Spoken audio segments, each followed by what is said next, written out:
Good evening. I hope you're having a wonderful Sunday afternoon. Just like to remind you, I want to remind you about the PTP 365, the link that was sent out a few days back. This is a wonderful opportunity that the elders have afforded our congregation.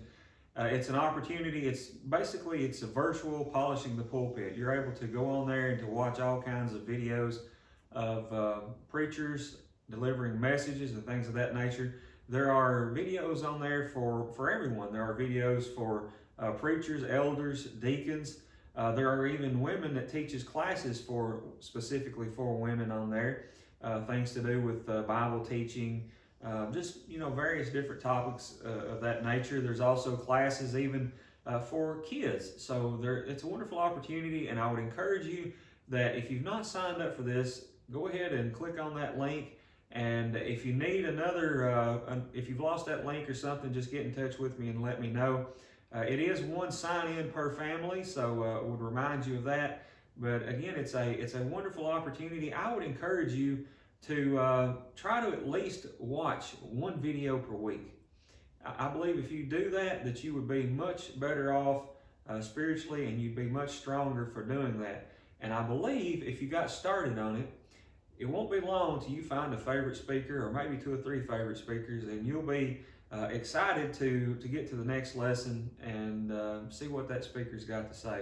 So I want to continue to encourage you to take advantage of that wonderful opportunity that we have been given, and put your mind on some good things. Get it away from the things on TV and the distractions and things like that, and fill it up with something good.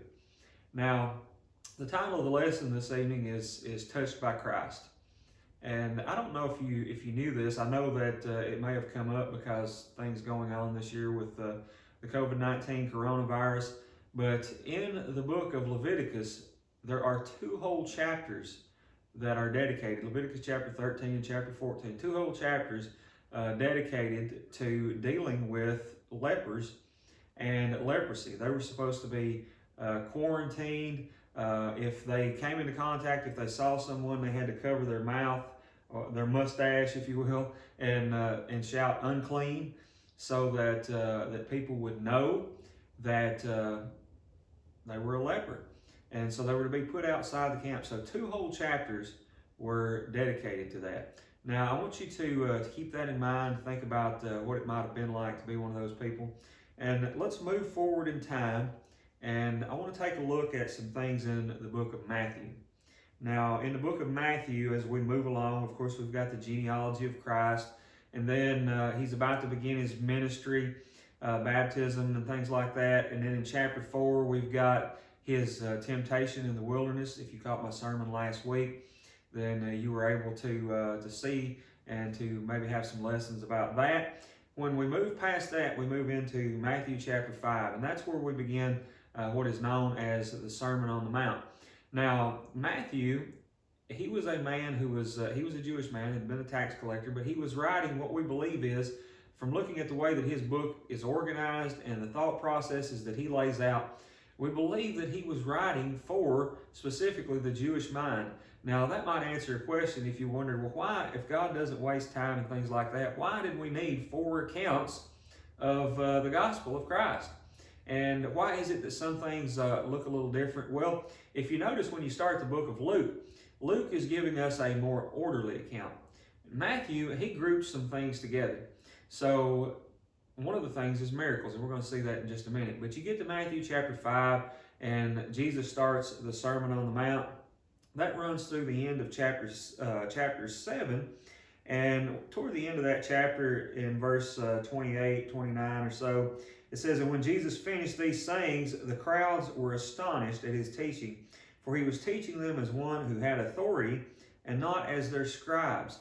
So they were amazed at the teaching of Christ. Now, when we go to this, we move to some miracles that Jesus performed, miracles that Matthew has grouped together. Now, the first thing that I want us to do is I'm going to get a little bit out of order here, and I'm going to go to Matthew chapter 8, but I want to look at this account of a centurion's servant in being healed in Matthew chapter 8. And that is beginning around verse 5, I believe. Yes, verse 5. It says, when he entered Capernaum, a centurion came forward to him, appealing to him, Lord, my servant is lying paralyzed at home, suffering terribly. And he said to him, I will come and heal him. But the centurion replied, Lord, I am not worthy to have you come under my roof, but only say the word, and my servant will be healed. For I too am a man under authority, with soldiers under me. And I say to one, go, and he goes, and to another, come, and he comes, and to my servant, do this, and he does it. When Jesus heard this, he marveled, and said to those who followed him, truly I tell you, with no one in Israel have I found such great faith. I tell you, many will come from the east and west, and recline at the table with Abraham, Isaac, and Jacob in the kingdom of heaven, while the sons of the kingdom will be thrown into outer darkness. In that place there will be weeping and gnashing of teeth. And to the centurion Jesus said, go, let it be done for you, as you have believed. And the servant was healed at that very moment. The thing I want you to notice about that is that this centurion had such great faith, he recognized that Jesus could just speak the word and make it happen.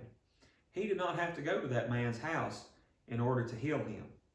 So I want you to think back to Leviticus 13 and 14, 2 whole chapters spent on dealing with quarantining from leprosy. Then I want us to move back up to Matthew chapter 8, beginning in verse 1. It says, when Jesus came down from the mountain, great crowds followed him. And behold, a leper came to him and knelt before him, saying, Lord, if you will, make me clean. And Jesus stretched out his hand and touched him, saying, I will, be clean. And immediately his leprosy was cleansed. And Jesus said to him, see that you say nothing to anyone, but go, show yourself to the priest, and offer the gift that Moses commanded for proof to them. Now, you look at this account and you think about all that has been said about quarantining from lepers and things of that nature. And we know that Jesus had miraculous power that was following him at that time. And it was supposed to, he had just been teaching on the mountain according to the way Matthew lays this out. But the point is that these miracles were to confirm who he was. The point that I wanted us to notice from, first of all, the account of the centurion was, he healed that man's servant from a great distance. But when it came to this leper, whom no one could be around, who had been probably quarantined, if you will, since the time that he was stricken with this disease, he's in a sad state. He's been away from people. If you can think about what maybe you've been quarantined sometime this year, you might have just got a little taste of that. But if you can think about that man and what it might have been like for him, why would Jesus reach out and touch that man that's a leper when clearly he didn't have to?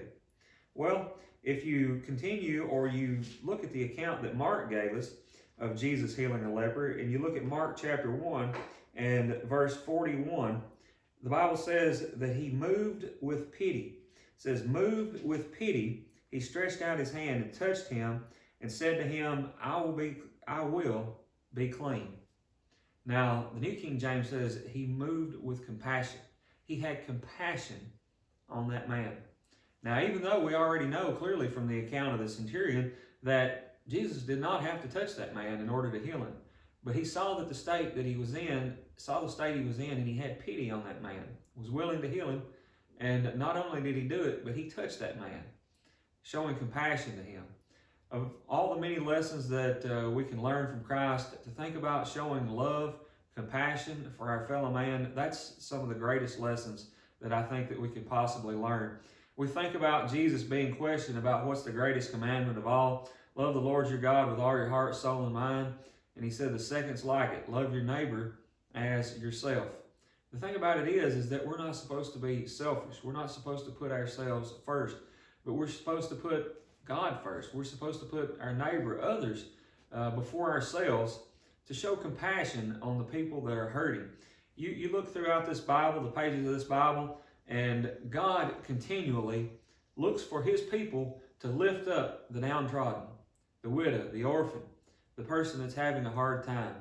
So my challenge is for you as you move into this week, recognize the compassion that God has had on us by allowing his son to die on our behalf. And make sure that you are not wasting that opportunity that's been given to you. If you've not obeyed the gospel, you are missing out on that compassion that God has showed for you. Most of all, I know that probably many of you that are watching this have already become Christians. I would say take this lesson with you as you go throughout this week and find a way to show some love and some compassion for your fellow man. Maybe find a way to show some love and compassion for somebody that others would pass by and wouldn't give the second glance. Thank you, and I pray that you have a blessed week.